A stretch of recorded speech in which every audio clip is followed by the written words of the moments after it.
guys, it's Lauren, and I am here today to answer questions from my followers in Riza Hawkeye Cosplay, because I wanted to.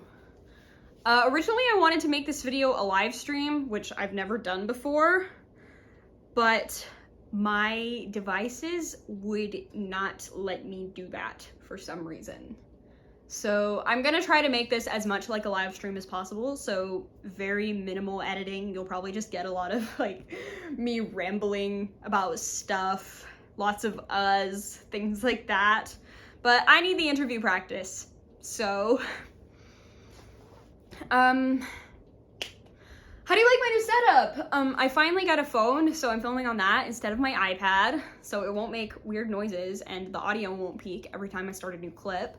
I have a ring light.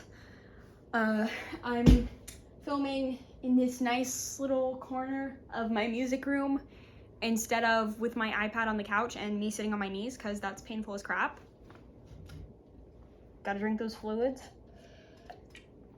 Anyway, so let's get to it, because I need this video not to be ridiculously long, so it takes 2 days to upload like my last one did. The first question is, these are all from my Wattpad followers, by the way, because I don't exactly know how to interact with my subscribers yet, other than like just leave a pinned comment on a video or something, but they came up with some really good questions for me, so I'm excited. Fangal11 asked, I know you have other songs that you're working on. What are they about? Yes, I do have other songs that I'm working on. The one I'm currently working on is called End Up Alone. I've composed all the lyrics, but not the background music yet. Like, I haven't made the piano track yet. End Up Alone is a song I had the idea for when I was very, very depressed in the shower a couple of weeks ago. And it's about how my whole life I have struggled to maintain meaningful relationships, like friendships and other stuff, and like I've sort of struggled to keep in touch with people and kind of like gotten in my own way, like because of my insecurity, my ego, whatever.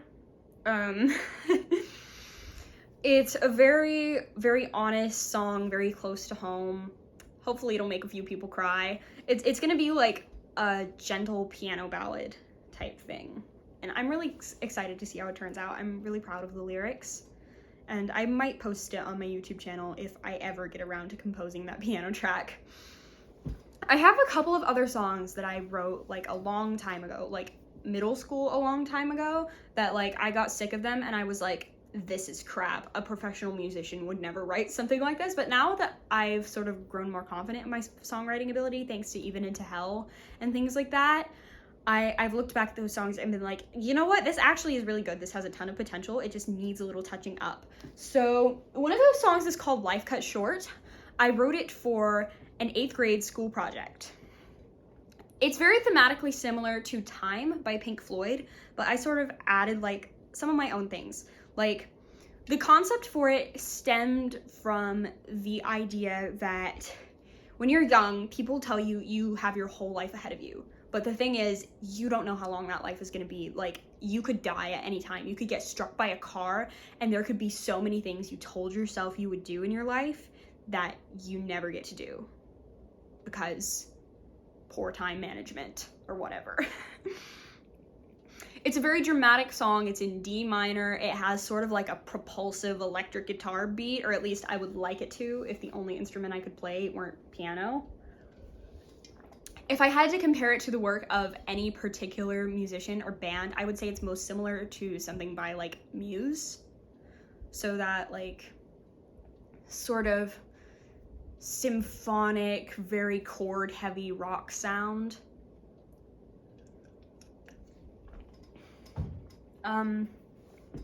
The other one that I really like that I want to polish up is called You Were the One. And I wrote that song after a toxic friendship of mine ended, and it's about the sort of relief and freedom that comes from realizing that the person you have loved and / cared about for so long is just never going to be who you want them to be, and you need to find someone who knows you're worthy of them and they are worthy of you, or whatever. It's hard to explain, but I really like it. And what I like about it is that it has very intimate lyrics that are kind of like plain spoken, but I envisioned the instrumentation being like very grand and dramatic and chord heavy. Like I just like those kinds of songs. Okay, like musically I would compare it to a combination of like State of Grace by Taylor Swift and Hometown Glory by Adele. I might give you a little taste of the piano riff for that near the end of the video if I have time. So like a pseudo stadium rock power ballad type thing. So yeah, those are some of the songs I have in the works. I have a few other ones, but I don't have time to talk about all of them. Envy asked, she, they, whatever, they, I guess, has 2 questions. The first one is, I know you have played several roles. Which is your favorite? Great. I love talking about my sad excuse for theater career. Yeah, I have 2 favorite roles, and that is Elsa in Frozen Jr. and Mercutio in my high school's production of Romeo and Juliet, which if you know me, you know that I will talk about that at any given opportunity. It is my biggest flex. Okay, the thing about these 2 roles is that they are very different from each other personality-wise, but they also have a huge thing in common, which is that they both put on masks in order to repress their pain. Very different kinds of masks. Like Elsa pretends to be very cold and uncaring to suppress her pain, and Mercutio just like makes a bunch of jokes to deflect his, you know, personal struggles. Whatever. I worded that really poorly, but you know what I mean. Elsa was both of these roles had a lot of firsts for me. Elsa was my first big lead, especially in a musical. She was one of the first roles I got that like really showed off my voice. Like I'm a mezzo-soprano belter, and so Elsa was just like right vocally in my sweet spot. That like singing Let It Go like 5 times a week just vocally beat me up, but I managed to get through it every night without cracking. The costume change was so much fun. It got huge applause every night. Elsa was such a challenge for me, both from a vocal and from an acting standpoint. She was the first role where I had to cry, so I would like keep my eyes open for a ridiculously long time in Colder by the Minute to like be able to sob convincingly. I had really good chemistry with the actress playing Anna. We sounded really good together, and a lot of her scenes were just like so sweet and fun to do. I had to work a lot on my posture because you know me, I'm very gangly and clumsy, and I'm not exactly a tomboy, but like I'm not the most elegant person just naturally. So I had to work a lot on like having to keep my shoulders back and walk gracefully and things like that. My favorite part of playing Elsa was meeting the little girls after every show who would just, I have a picture, and they would just look at me like this. Hopefully you can see that. I honestly don't really know what the camera's showing right now, but it was the sweetest thing in the entire world. And it was such an honor just playing this character that is such an inspiration to so many people. Mercutio, on the other hand, Mercutio was my first time playing a boy. He was my first Shakespeare role. He was my first time getting to play a character who dies. And he was my first time getting to be in a sword fight, which, funny story, never mind. After this video, I actually won't say that. Sorry, please just disregard that. But,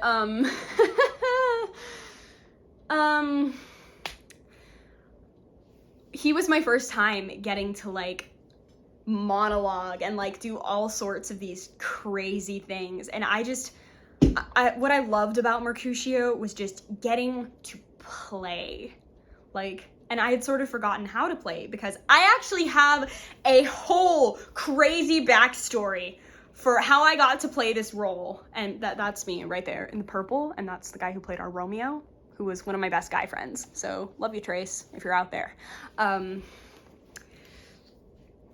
What I loved so much about playing Mercutio was, I should do a video about like how I got to play this at some point. Frick, my camera.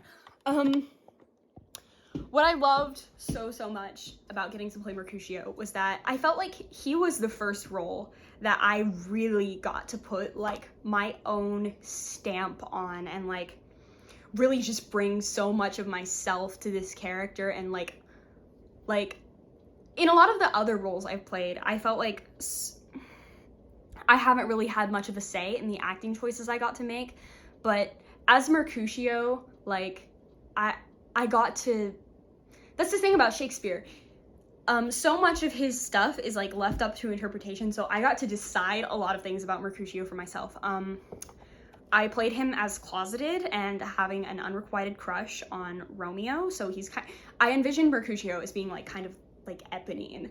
So like in the party scene at the Capulets' house when Mercutio sees Romeo and Juliet kiss, he's just in the corner like Eponine during A Heart Full of Love, and he's just like, he was never mine to lose, and it's really sad.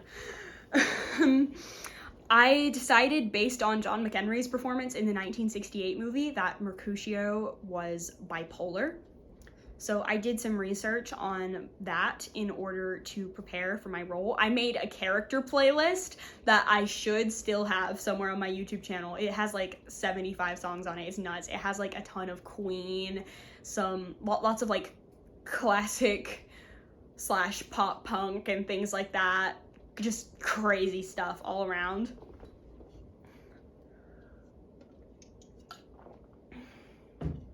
Anyways, I also got to actually play 2 roles in this production, because I also got to play Prince Aeschylus, because, like I said, a bunch of crazy stuff happened in this production, and a week out from the show, we still did not have a Prince Aeschylus. So I was like, hey, Mercutio and Prince Aeschylus aren't in any scenes together. I'll do it. I can learn lines really fast. So yeah, I did that, and I got to play 2 characters who are like the opposite Myers-Briggs types from each other, because I decided Mercutio was an ENFP and Prince Aeschylus was an ISTJ. So that was a blast. I have some pictures. This is me during my death scene. And this is me as Prince Aeschylus delivering the final "For Never Was a Story of More Woe" bit. So yeah, all in all, Romeo and Juliet and Frozen were 2 of the best experiences of my life. I love doing both of those shows so much.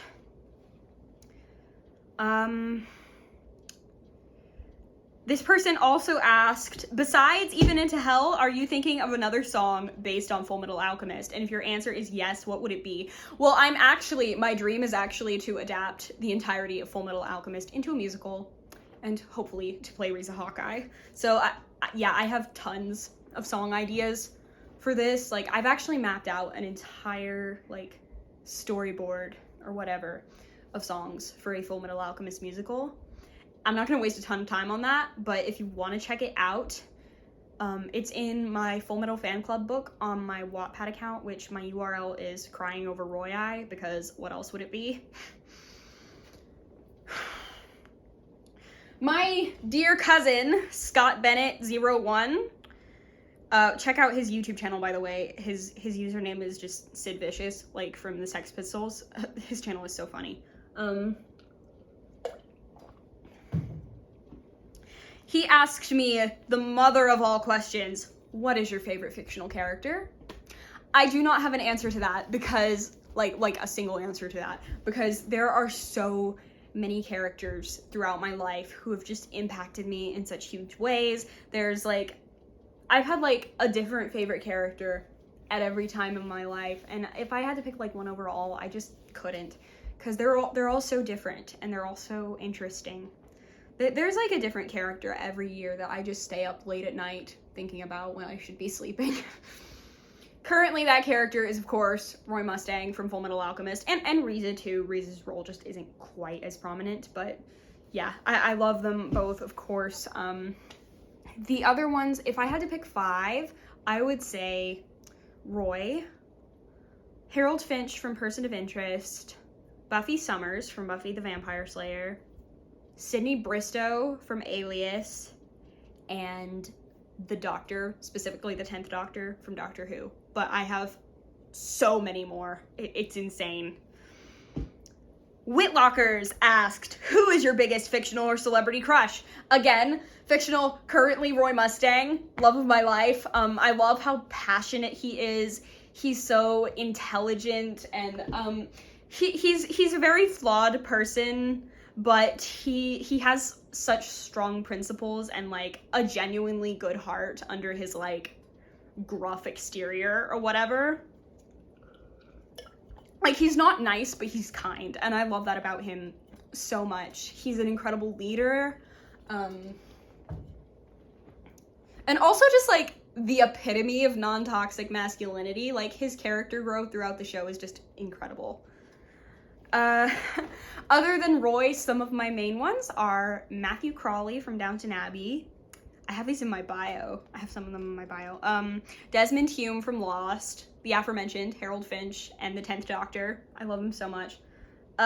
Two Newts, Newt Scamander and Newt from The Maze Runner, who I would like obsess over every day in middle school. Atticus Finch from To Kill a Mockingbird. Ryuji from Toradora. Erwin from Attack on Titan. I have a lot. I have a lot of celebrity ones too, but if I had to narrow it down to 3, I would say David Tennant, Jeff Buckley, and Ramin Karimloo. And the next question is, Flusel, one of my dear friends, was kind enough to leave me 4 incredible questions. Exciting. Her first question is, which actor or actress would you love to work with the most if you had the chance? Ooh, I know the answer to this one. And it's Michael Emerson. Michael Emerson has been like my favorite actor since I was in middle school and watched Lost for the first time. Kind of an odd choice, but I just think he's so incredibly talented. Like, not just at playing villains, but Person of Interest showed me that he can do a really, really good guy too. He just has this incredible gift for playing complex, nuanced, intelligent characters, and like the little nuances in his facial expressions and in his line delivery, just, I have the utmost respect for him. And he's also such a stud in real life. He's incredibly kind and intelligent and funny and interesting. He's had an amazing career in theater in addition to his television work, and I would just, his Twitter is really wholesome too. Like, he has the only Twitter that is actually valid in my book. But yeah, my dream is actually for him to play my dad in something, but seeing as he's almost 67, that's probably not gonna happen, but hey, what can you do? If you could travel to / spend a vacation in any fictional world, which would you choose, irrespective of the characters living in it? I'm gonna be really basic and say either the world of Harry Potter or Middle Earth. 'Cause, I mean, those are like, every other fictional world that you think about has either like crazy, it's being like ravaged by crazy monsters, or has like a really corrupt government, or like all of the above if you're Attack on Titan. But I mean, there's bad things going on in Harry Potter and Lord of the Rings, but there's not like anything inherently wrong with the worlds. Like, once you remove the bad guy, the world is just like perfect and fun, except of course for racism, but I mean, it's not like we don't have that in the real world. Middle Earth especially, I would love to go to Rivendell or Lothlorien or the Shire. Just, I mean, I'm basically a hobbit, except not short and hairy. Like, I would just love to, you know, cook and garden and just have a grand old time. Number 3, which fictional character would you pick for a fun outing? This is really hard to choose, but I'm gonna say Eijiro Kirishima from My Hero Academia, Buffy Summers, once again, because I love her, Ryan Graff from My So-Called Life, Mercutio, and Koro Sensei from my current obsession, Assassination Classroom, because he could be our driver, you know, we could just like fly around the world on his back and just do all sorts of crazy stuff. That would be really fun. Number 4, what goals do you have that you want to reach in the next few years? Well, I really want to get into a good BFA program at a college. I'm not gonna say what colleges I want to go to because reasons, but I have so many dream roles that I really want to play. Like, in my ideal world, I would win my first Tony Award for playing Eponine in the Broadway revival of Les Mis, but I mean, the chances of that happening are slim to none. But I have so many roles I want to play. Obviously, like I said, I really want to work on my musical adaptation of Full Metal Alchemist. I want to put out an album. I want to get a boyfriend. Yeah, those are like, I want to get a boyfriend who will cosplay Roy with me, so I don't have to do that myself anymore. Okay, final question is from Katya Kon Cosplayer, one of my dear friends also. And she said, who is your favorite fictional character in terms of character design? That one is really, really hard to decide since I watch like so many cartoons and anime and stuff with amazing character design. But if I had to choose just one, I would say Spinel from Steven Universe. I love everything about Spinel's character design. I love the fact that she's pink. I love that her design is like, it tells you so much about her just from looking at her. Like, it's cute and playful, but it's also really like edgy and broken. Like, I love her crazy pigtails. I really love her eyelashes and how they're so long and they look like she's been crying and like mascara's running down her cheeks. I love her scythe. I love her crazy jiggly limbs like that belong in an old cartoon or something. I just love Spinel. She was definitely my favorite part of Steven Universe the movie, and I like cheered every time she showed up in Future as well. Okay, so I have now exhausted my question list. I'm gonna give my voice a break for a few minutes, and then I am going to do a special live cover of, not cover, because it's my own song. I'm gonna do a special live performance of Even Into Hell for you guys, because I've actually gotten a lot better at singing it since I recorded it. So I would like to share that with y'all. And since I'm in cosplay.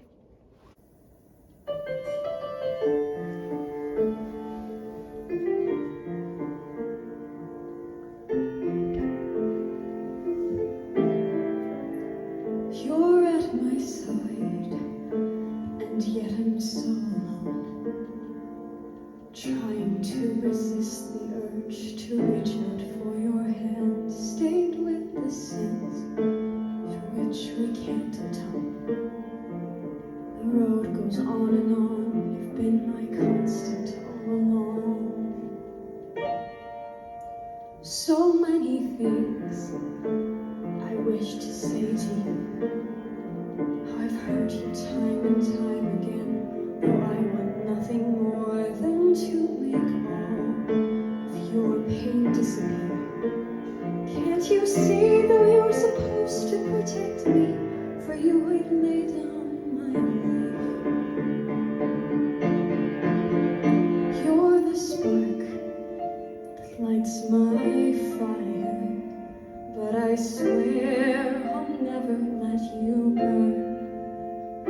When you made your choice all those years ago, I knew to you I always would return. I'll stay alive, 'cause leaving you's the worst thing I could do. For even into hell, I'd follow you. Each day I try to want to stay alive. You gave me strength to see myself with hope instead of hate, but still I know we'll never see the day when we can leave this all behind. Your hand in mine, oh, I'd gladly surrender myself to you. Our innocence is gone, and yet we still must soldier on. Our lives are bound by more than duty's call. I will protect you from yourself, for you are all that I have left to hold on to. And if I stay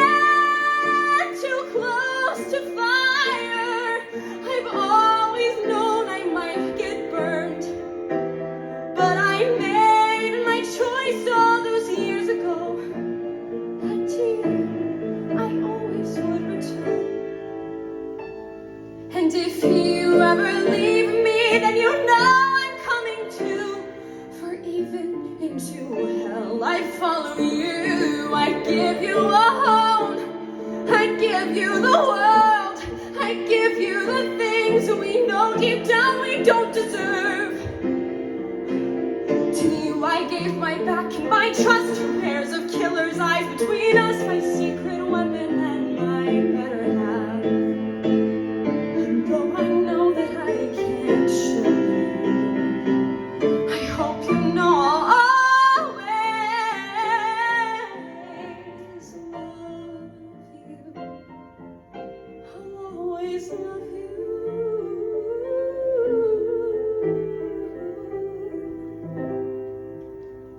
All by myself, yet I am not alone. For I know I can count on you to keep me on my path towards a place where I can be with you. You're carved into my soul, you know that you're the only one. And if I stand too close to fire, then I know I might get burned. But in you, I find my redemption. I'll wait as long as it takes till our peace has been earned. Stay strong for me, don't lose yourself, and know that I will always be true. Even into hell, I'd follow you.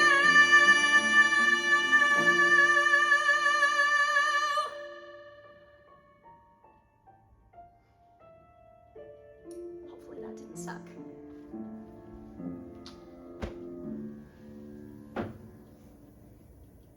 Editing Lauren here. I just realized that I said I was gonna give you guys a little piano taste of Life Cut Short, and you were the one, and I forgot to do that, so I'm gonna do that right now. I'm not on camera because I just took my wig off and I look like garbage. But so you were the one has these like piano notes at the beginning. Imagine it a little faster than this. I can't play it fast because it's gonna be really hard to make it sound good on my crappy keyboard. But here we go. No wait.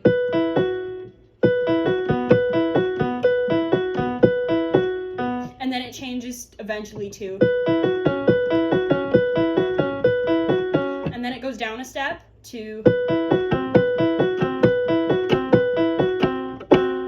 love them tritones. Okay, Life Cut Short after like this big booming bass note at the beginning that's like, and then it goes to just a bass guitar for a little bit and it's on one note for a bit.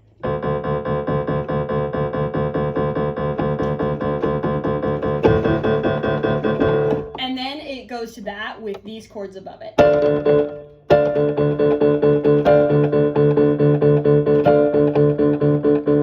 And then a chord progression. And then the chords do like, it's really hard to do fast and good.